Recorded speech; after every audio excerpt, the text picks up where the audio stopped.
Bir otaxon aytibdilar. 70 yoshga chiqqanlarida toat ibodatni boshlabdilar.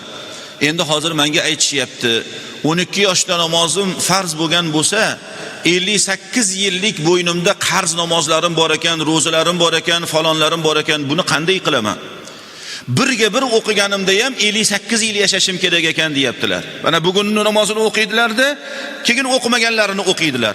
Shu birga bir qilib bir kunda peshinni 2 martadan ado qilgan taqdirlarda ham 58 yil umr kerak bo'ladi. Agar men buni 2 ga ko'paytiradigan bo'lsam 29 yil umr kerak bo'ladi. 99 yoshimda qutular ekanman deyaptilar. Keyin men ularga aytdim, hojdoda ko'p ham o'zingizni urintirmang.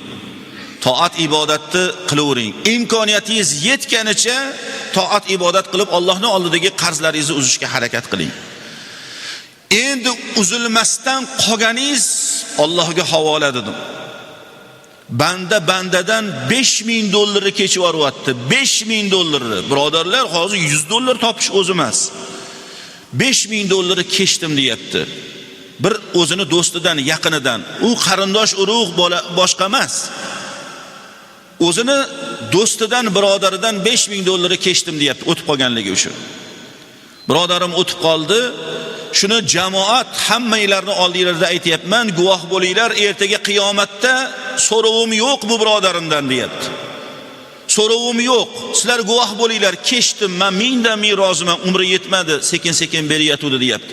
Bandadan $5000 kechib yoryapti hojdoda. Alloh sizdan namozlaringizni yoki qoldirganlaringizni kechmaydimi dedim. Otaxon yig'lab yubordilar. To'g'ri aytasiz dedilar. Demak, imkoniyat doirasida toat ibodatni qilaveriladi. To qarigan vaqtimizgacha ishni qoldirmaslik kerak.